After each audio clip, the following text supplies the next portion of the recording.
ಗೌರವಾನ್ವಿತ ಸಭಾಧ್ಯಕ್ಷರನ್ನ ಇವತ್ತು ನಮ್ಮ ವಿರೋಧ ಪಕ್ಷದ ನಾಯಕರು ಮತ್ತು ನಮ್ಮ ಕೆಲವು ಶಾಸಕರು ಭೇಟಿಯನ್ನು ಮಾಡಿ ಕಳೆದ ವಿಧಾನಸಭೆಯಲ್ಲಿ ಏನು ಒಂದು ಕ್ರಮವನ್ನು ತಗೊಂಡಿದ್ರು ಅದನ್ನು ಮರುಪರಿಶೀಲನೆ ಮಾಡಬೇಕಾಗ್ತದೆ ಮತ್ತು 6 ತಿಂಗಳ ಕಾಲ ತಾವು ಒಂದು ದೊಡ್ಡ ಶಿಕ್ಷೆಯನ್ನು ಕೊಟ್ಟಿರೋದು ಇದೆಲ್ಲೂ ಕೂಡ ಊರ್ಜಿತ ಆಗಿಲ್ಲ ಕೋರ್ಟ್ಗಳಲ್ಲೂ ಕೂಡ. ಸೊ ಅದಕ್ಕೆ ನಾವು ಅದಕ್ಕೆ ಹೋಗೋದಕ್ಕೆ ಮೊದಲು ನಮ್ಮಲ್ಲಿ ರಿಕ್ವೆಸ್ಟ್ ಮಾಡ್ತಾ ಇದ್ದೀವಿ. ಅದನ್ನು ಈಗ ಆಗಿರ್ತಕ್ಕಂಥದ್ದು 1 ತಿಂಗಳಾಗಿದೆ, ಉಳಿಕೆದನ್ನು ಅದನ್ನು ವೇವ್ ಅಪ್ ಮಾಡಬೇಕು.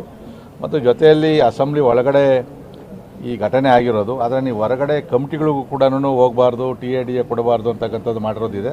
ಅದನ್ನು ಕೂಡ ತಾವು ಪರಿಶೀಲನೆ ಮಾಡಬೇಕು ಅಂತೇಳಿ ಈಗ ನಮ್ಮ ಉಳಿಕೆ ವಿಚಾರವನ್ನು ವಿರೋಧ ಪಕ್ಷದ ನಾಯಕರು ಅವರಿಬ್ಬರು ಕಾನೂನುಬದ್ಧವಾಗಿ ಒಳಗಡೆ ಚರ್ಚೆಯನ್ನು ಮಾಡ್ತಾ ಇದ್ದಾರೆ. ಸೊ ನಾವಿಬ್ಬರು ಮಾತಾಡಿ ಅದರ ಮೇಲೆ ಏನು ಕ್ರಮ ತೊಗೊಬೇಕು ಅಂತಕ್ಕಂಥ ಮಾತನ್ನು ಹೇಳ್ತೀನಿ ಅಂತೇಳಿ ಈಗ ನಾವು ಹೊರಗಡೆ ಇಲ್ಲ ಒಟ್ಟಾಗೆ ಮಾಡಿ ಸಪ್ರೇಟ್ ಏನೈತೆ, ಅದರಲ್ಲಿ ಸಪ್ರೇಟ್ ಏನಿಲ್ಲ. ಸೊ ನಾವು ನಮ್ಮ ಅಭಿಪ್ರಾಯವನ್ನು ಕೂಡ ಹೇಳಿದ್ದೀವಿ. ಸೊ ಅದು ಸ್ಪೀಕರ್ ಅವರು ಅದನ್ನು ಸಹಾನುಭೂತಿಯಿಂದ ಪರಿಶೀಲನೆ ಮಾಡ್ತೀನಿ ಅಂತ ಹೇಳಿದ್ದಾರೆ. ವಿರೋಧ ಪಕ್ಷದ ನಾಯಕರು ಚರ್ಚೆ ಮಾಡ್ತಾವ್ರೆ ಇನ್ನು.